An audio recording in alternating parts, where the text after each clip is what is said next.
Assalamualaikum warahmatullahi wabarakatuh. Selamat sore saudara. Jawa Barat hari ini hadir kembali di hadapan Anda Minggu 7 Agustus 2022. Segala informasi akan hadir dari berbagai daerah di Jawa Barat diantaranya.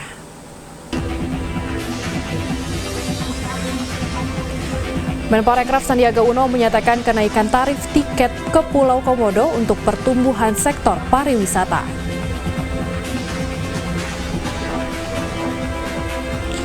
Ribuan kosmetik ilegal disita BB POM Bandung.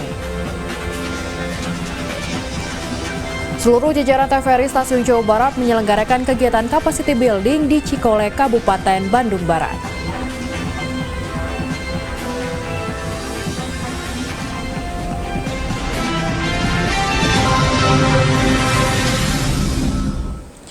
Selain ketiga berita utama tadi, akan ada berbagai informasi menarik lainnya bersama saya, Kirana Salsabila, di Jawa Barat hari ini selengkapnya.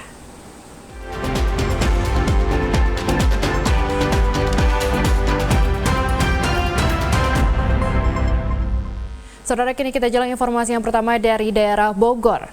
Menteri Pariwisata dan Ekonomi Kreatif Sandiaga Uno akan terus melakukan sosialisasi dan edukasi terkait kenaikan tarif masuk ke Pulau Komodo yang menuai kontroversi, dan Menteri juga memastikan tidak adanya pembatalan kebijakan tersebut guna menjalankan konservasi lingkungan di area wisata tersebut bisa tetap dijalankan. Menteri Pariwisata dan Ekonomi Kreatif Sandiaga Uno akan meningkatkan komunikasi publik terkait kenaikan tarif masuk Pulau Komodo yang menuai penolakan dari pengunjung dan pelaku wisata. Selain itu, pihaknya menegaskan pemerintah tetap memberlakukan kebijakan ini guna kepentingan konservasi dan pertumbuhan sektor pariwisata.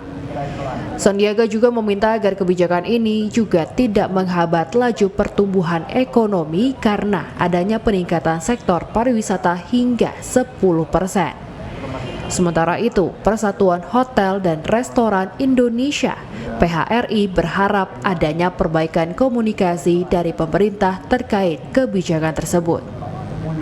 Saya sudah berkoordinasi dengan teman-teman PHRI juga. Ini akan kita tindak lanjuti dengan komunikasi publik yang lebih baik, sosialisasi dan edukasi tentang upaya konservasi dan pemulihan ekonomi secara beriringan. Itu yang pertama. Yang kedua, perintah Presiden untuk memantau situasi kondusif, aman, nyaman, menyenangkan bagi para wisatawan dan pelaku ekonomi kreatif. Salah komunikasi dan sosialisasi yang kurang terencana dengan baik. Jadi ini juga kami ingin meluruskan bahwa kita dari pariwisata itu tentunya tidak berharap pelayanan terhadap wisatawan menjadi terganggu. Jadi kemarin juga mohon maaf kalau ada sedikit kericuhan di sana, gimana PHRI juga ikut tanda tangan. Jadi kita luruskan bahwa maksud kita itu tidak seperti itu, tapi sebetulnya adalah kita menginginkan koordinasi yang lebih baik. Sebelumnya, adanya kebijakan kenaikan tarif masuk Taman Nasional Komodo menuai polemik setelah pemerintah menaikkan dari Rp150.000 menjadi Rp3,75 juta per orangnya. Kebijakan ini juga sempat ditolak warga setempat dengan melakukan aksi unjuk rasa. Dari Kota Bogor, Andi Firmansyah, TVRI Jawa Barat melaporkan. Saudara, ribuan kosmetik ilegal tanpa izin edar berhasil disita Balai Besar Pengawasan Obat dan Makanan BB POM Bandung. BB POM Bandung menyita 3.836 item produk kosmetik tanpa izin edar. Ribuan produk kosmetik ini disita dalam aksi penertiban pasar yang dilakukan BB POM bersama Dinas Kesehatan di 8 kabupaten kota di Jawa Barat, yakni Kota Bandung, Kabupaten Bandung, Kota Cimahi, Kabupaten Bandung Barat, Kota Bekasi, Kabupaten Karawang, Kabupaten Subang, dan Kabupaten Purwakarta. Kepala BB POM Bandung Sukardi Dharma mengatakan, selain tidak memiliki izin edar secara formal, sejumlah produk kosmetik yang disita juga ditenggarai mengandung bahan serta obat keras yang berbahaya jika digunakan secara terus-menerus dalam kurun waktu yang lama. Lakukan penertiban pasar dari kosmetik ilegal dan mengandung bahan berbahaya di 8 kabupaten kota yang ada di Jawa Barat, dan sesuai dengan tadi yang saya sampaikan bahwa dari 8 kabupaten kota itu yang terbanyak kami temukan adalah di Kabupaten Karawang. Dan total ekonomi secara keseluruhan yang kami dapatkan di 8 kabupaten kota itu jadi Kota Bandung, Kabupaten Bandung Barat, Kabupaten Cimahi, Subang, Purwakarta, kemudian Karawang, Bekasi, itu jumlahnya kami menemukan 264.037.000. Dengan temuan ribuan kosmetik ilegal ini, BP POM Bandung mengimbau masyarakat untuk berhati-hati dan selektif dalam membeli produk kecantikan dan jangan tergiur dengan iming-iming hasil yang instan. Arif Budi, TVRI Jawa Barat melaporkan. Saudara tetap di Jawa Barat hari ini karena akan ada informasi menarik lainnya usai jeda di antaranya. Pasien DBD meningkat, 3 orang meninggal.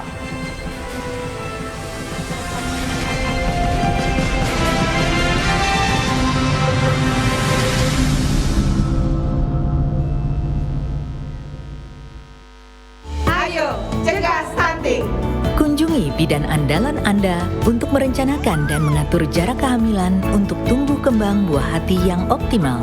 Cegah stunting itu penting melalui perencanaan keluarga. Khawatir ber-KB? Tunda kehamilan dan raih cita-cita dengan Andalan FE. Andalan laktasi untuk ibu menyusui. Ber-KB itu mudah. Andalan pilihan perempuan Indonesia.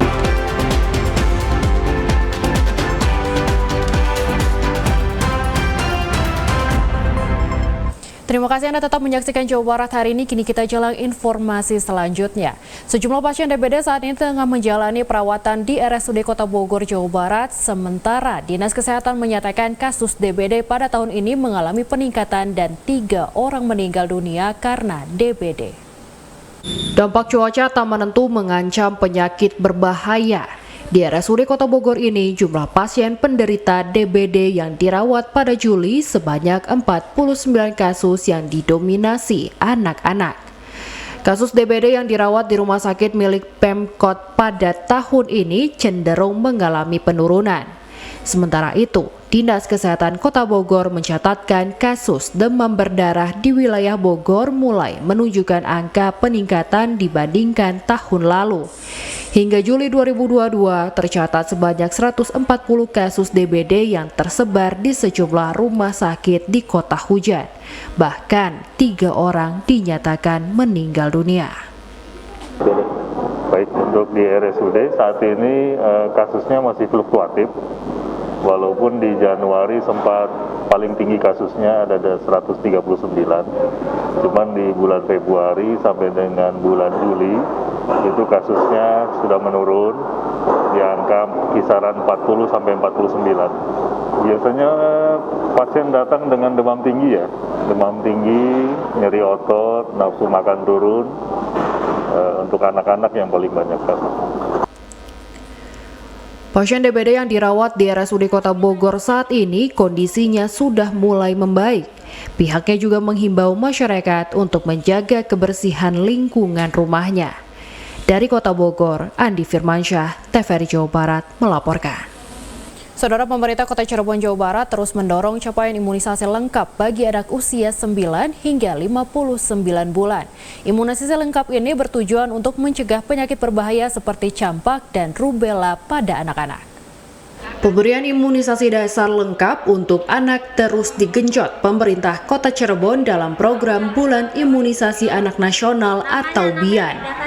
Program yang sedang berjalan ini seperti yang terpantau di salah satu posyandu wilayah Kasepuhan Kota Cirebon. Warga yang memiliki anak usia 9 hingga 59 bulan ini mendapatkan imunisasi MR atau measles rubella untuk mencegah penyakit berbahaya campak dan rubella. Memulai pelaksanaan bulan imunisasi nasional di bulan Agustus. Untuk perdana kita melaksanakannya di RW 01 Kasepuhan, yaitu di Posyandu Wijaya Kusuma. Oke. Sasarannya siapa aja? Sasaran untuk BIAN itu adalah balita usia 9 sampai 59 bulan. Capaian vaksin di wilayah Puskesmas Kesunean Kasepuhan Cirebon baru mencapai 44%.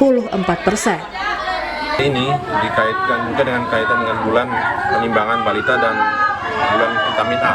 Jadi kegiatannya cukup meriah, kita adakan, respon kader cukup baik ya, diberikan balon, diberikan hadiah, souvenir ya, itu suatu hal yang untuk memberi daya tarik pada anak-anak. Masyarakat diimbau bagi yang memiliki anak usia 9 hingga 59 bulan untuk dapat mendatangi posyandu atau puskesmas terdekat untuk melakukan imunisasi dasar lengkap. Dari Cirebon, Makmur Hamdallah, TVRI Jawa Barat melaporkan. Saudara, 6 kecamatan di Kabupaten Majalengka rawan stunting pada anak. Kodim 0617 Majalengka akan melakukan gerebek di lokus-lokus yang ada stuntingnya dengan sasaran usia 3 tahun ke bawah.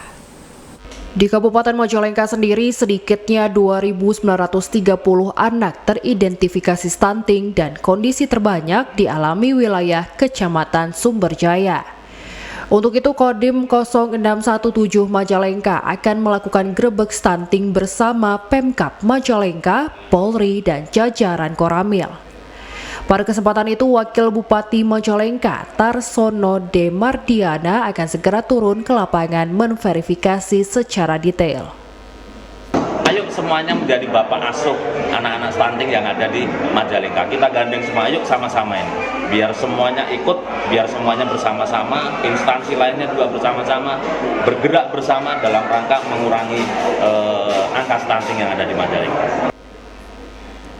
Salah seorang warga, Ai Siti, mengaku terbantu untuk memperbaiki gizi anak. Ya, alhamdulillah sampai kemarin saya di makanannya bisa yang bergizi gitu. Terakhir, angka stunting di Kabupaten Majalengka mencapai 23%, namun dengan adanya gerebek stunting ini berharap angka stunting menjadi zero. Edward Ruspendi, TVRI Jawa Barat melaporkan. Guna membangun kapasitas, meningkatkan kemampuan pengetahuan dan keterampilan seluruh pegawai TVRI Jawa Barat menggelar capacity building yang berlangsung pada hari Sabtu 6 Agustus 2022 yang bertempat di area Perkemahan Cikole, Lembang, Kabupaten Bandung Barat.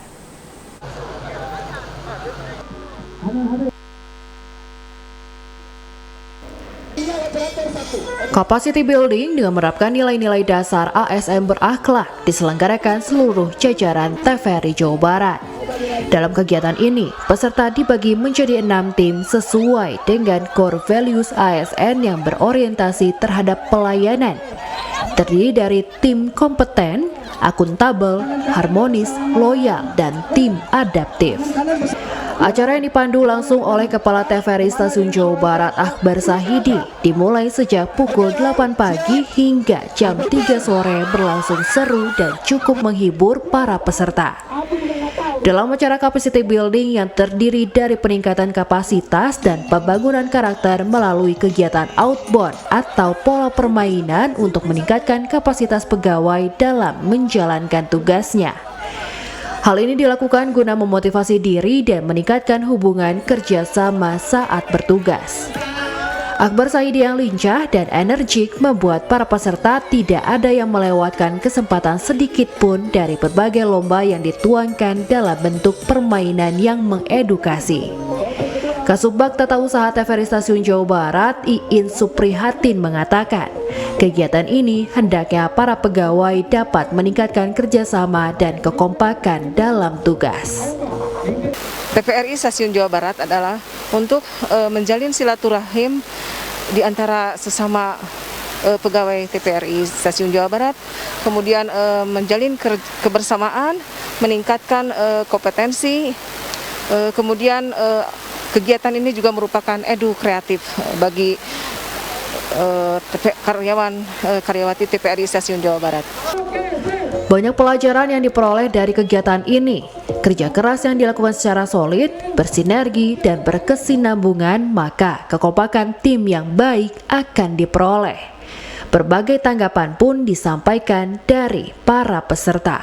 Acara ini sangat istimewa dan mudah-mudahan untuk kedepannya acara ini akan terus berlanjut terus. Tahun demi tahun akan bertambah. Bilang makasih dulu buat Bapak Kepsta sudah mengadakan acara yang sangat-sangat menggembirakan ini, karena Saya pun sebagai karyawan merasa jadi lebih dekat ya gitu. Semoga ini bisa membangun kerjasama kita ke depannya nanti biar TVRI semakin maju lagi. Kepala TVRI Stasiun Jawa Barat berharap melalui kegiatan capacity building bisa meningkatkan kapasitas diri dalam berkomunikasi dengan sesama, meningkatkan kapasitas bekerja secara tim, dan yang paling penting bisa berkumpul bersama bersilaturahmi untuk saling berbagi satu dengan yang lainnya. Kedepan, acara serupa akan diagendakan minimal setahun sekali. Demikian dilaporkan Winarni dan Edo, TVRI Jawa Barat. Saudara, informasi menarik lainnya akan kami utarakan usai jeda diantaranya. Sorotan JHI edisi 1-7 Agustus 2022.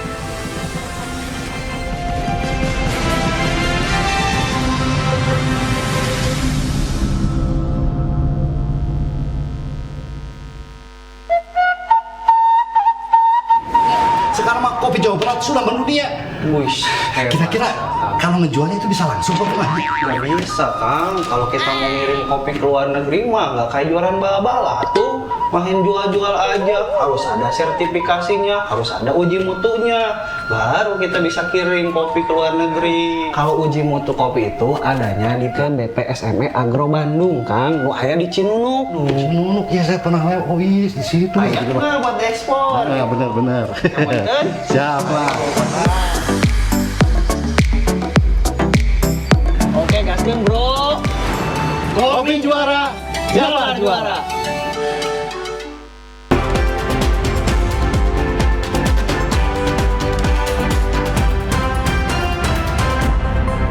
Terima kasih Anda tetap menyaksikan Jawa Barat hari ini. Kini kita jalan informasi selanjutnya. Berbagai berita dan informasi seputar Jawa Barat yang menjadi topik hangat setiap harinya selama sepekan terakhir dari kanal Berita Jawa Barat hari ini edisi 1 Agustus hingga 7 Agustus 2022 akan kami rangkum dalam sorotan JHI sepekan. Berikut kita ikuti laporannya.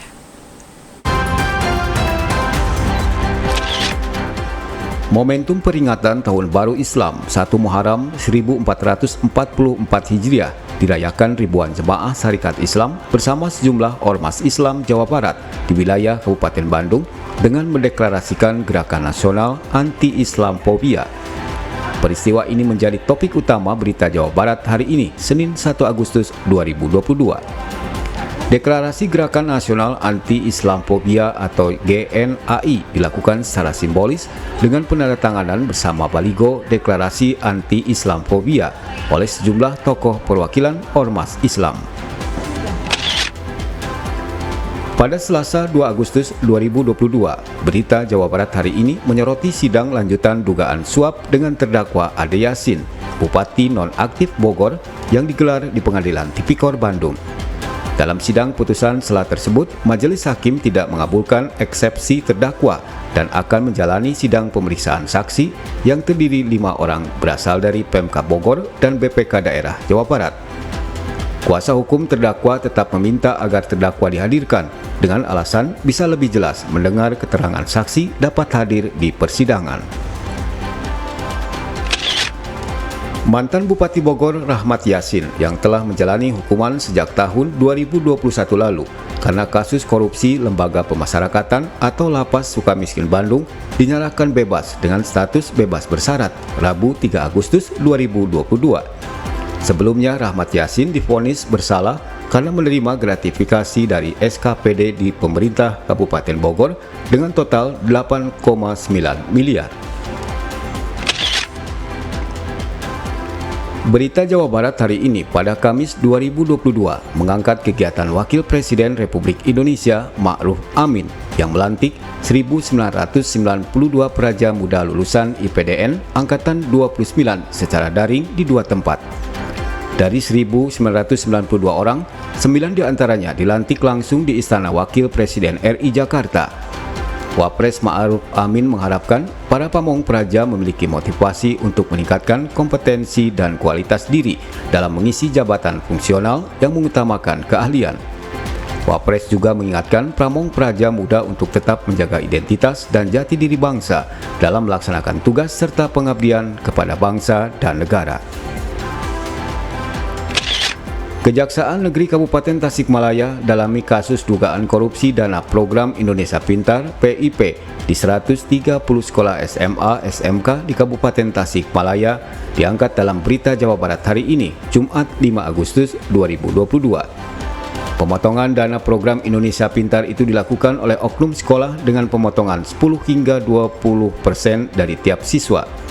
Dugaan sementara pemotongan dana PIP itu terjadi di 130 sekolah SMA dan SMK di Kabupaten Tasikmalaya. Demikian beberapa peristiwa dan informasi yang terjadi di Jawa Barat yang dirangkum dalam Sorotan Jawa Barat hari ini, edisi 1 Agustus hingga 7 Agustus 2022.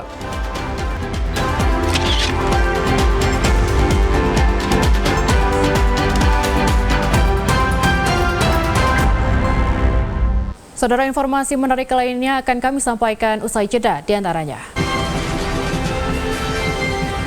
pemulihan ekonomi kreatif bagi UMKM.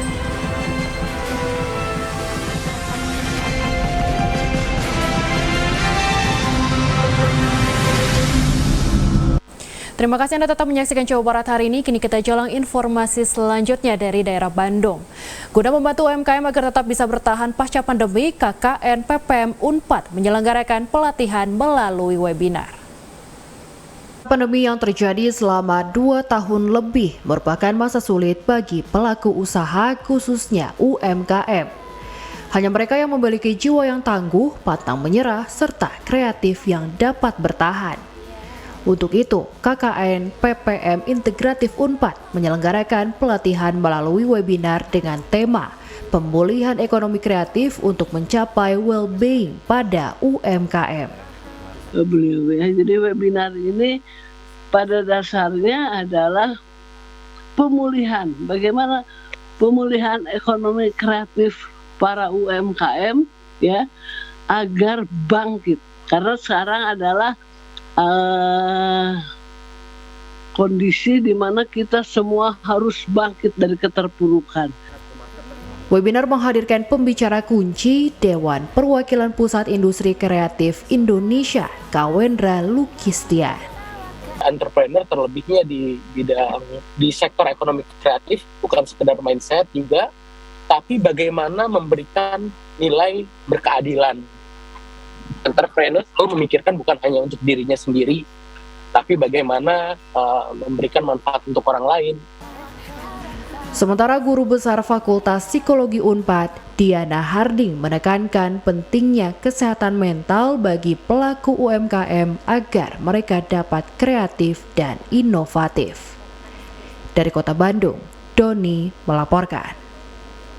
Perkumpulan Serikandi Kreatif Indonesia Persikindo yang berdiri pada tanggal 3 Desember 2021 lalu ini terus mengembangkan diri dengan membentuk kepengurusan baru di tingkat daerah dan melaksanakan berbagai kerjasama dengan berbagai instansi swasta dan pemerintah. Perkumpulan Serikandi Kreatif Indonesia Persikindo didirikan dengan tujuan untuk menghimpun perempuan kreatif Indonesia dari industri kreatif, UKM, UMKM, dan pengusaha kreatif yang bergerak di bidang bisnis dalam suatu wadah organisasi Persikindo. Selain itu, Persikindo juga membina, mengembangkan, dan mendorong kerjasama usaha antar anggota dengan lembaga bisnis kreatif lainnya, baik swasta, koperasi, maupun pemerintah, dalam kedudukan sebagai pelaku usaha ekonomi nasional dan industri kreatif agar lebih sehat dan lebih kuat. Guna pengembangan organisasi, Persikindo melaksanakan acara pengukuhan dan pelantikan pengurus DPD dan DPC Persikindo Provinsi Jawa Barat periode 2022-2027 yang dilakukan langsung oleh Titik Prasetya Ferdi selaku pendiri serta Dewan Penasehat, didampingi Ketua Umum DPP Persikindo Rini Sujiyanti, bertempat di Gedung Merdeka Bandung. Tentunya apa yang diamanatkan oleh ADART Persikindo bahwa kita harus meningkatkan martabat wanita makin maju, makin kuat, makin mandiri melalui perekonomian Pancasila. Selain melaksanakan pelantikan, pada acara tersebut dilaksanakan penandatanganan perjanjian kerjasama antara Persikindo dengan berbagai instansi swasta dan lembaga pemerintah. Dari Kota Bandung, Doni melaporkan. Saudara, implementasi pendidikan Pancasila melalui kurikulum Merdeka mengedepankan proses belajar yang menyenangkan sehingga siswa bisa melaksanakan nilai Pancasila dalam kehidupan sehari-hari. Kurikulum Merdeka yang dicanangkan Mendikbud disambut antusias oleh kalangan sekolah karena tujuannya positif, yaitu memberikan pemahaman nilai Pancasila terhadap siswa. Di SMK Negeri 8 Bandung, kurikulum Merdeka diimplementasikan dengan kegiatan siswa membuat profil sekolah serta kegiatan pameran kreativitas siswa kelas 10. Wakil Kepala Sekolah SMKN 8 Bandung, Taufik Aziz menyatakan, kurikulum Merdeka sangat efektif diterapkan di sekolah agar siswa mampu memahami nilai-nilai Pancasila dalam kehidupan sehari-hari. Secara umum, kurikulum Merdeka Belajar di SMK 8 kan baru mulai ya. Untuk yang kelas 10 terlebih dahulu, kegiatannya untuk di awal-awal sekarang, 2 pekan sekarang itu ada kegiatan pengaman P5 proyek penguatan profil pelajar Pancasila. Penerapan mata pelajaran pendidikan Pancasila merupakan komitmen pemerintah untuk mengimplementasikan peraturan pemerintah tentang standar pendidikan nasional. Demikian laporan Endang Herman dan Agung, TVRI Jawa Barat. Sejumlah pengendara yang melintasi kawasan Tugu Kujang, Kota Bogor serentak melakukan hormat bendera merah putih dalam upacara yang digelar 1 bulan penuh. Selain menghentikan aktivitasnya beberapa saat, penghormatan ini dilakukan sebagai bentuk rasa nasionalisme di bulan kemerdekaan. Berbagai elemen masyarakat mulai dari supir angkot, warga hingga aparat TNI Polri ini melakukan penghormatan bendera merah putih saat menyaksikan upacara pengibaran di kawasan Tugu Kujang, Kota Bogor. Mereka pun serentak menghentikan aktivitasnya beberapa saat sebagai bentuk penghormatan di bulan kemerdekaan. Selama memasuki bulan Agustus ini, pihak penyelenggara Festival Merah Putih ini secara rutin menggelar upacara penaikan dan penurunan bendera setiap harinya. Para pengendara pun diminta berhenti sejenak sambil diiringi lagu kebangsaan Indonesia Raya guna meningkatkan rasa nasionalisme terhadap tanah air. Jadi untuk Festival Merah Putih ada 3 kegiatan yang utama yang wajib selalu kita lakukan, yaitu pemasangan umbul-umbul, kemudian menghias lawang salapan, dan upacara penaikan, pengibaran, penurunan bendera setiap hari selama bulan Agustus. Meski harus menghentikan laju kendaraannya, warga pun mengaku antusias guna menghormati jasa para pahlawan. Selain melaksanakan upacara setiap harinya, pihak panitia bersama Pemkop Bogor juga memasang sejumlah ornamen nuansa merah putih di sejumlah ikon dan jalan protokol guna menyemarakan perayaan HUT RI ke-77. Dari Kota Bogor, Andi Firmansyah melaporkan. Saudara, mari kita simak berikut informasi cuaca yang kami terima dari BMKG.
Saudara, informasi tadi menutup perjumpaan kita kali ini. Jangan lupa untuk tetap setia dan update pada kabar berita terkini di TVRI Jawa Barat.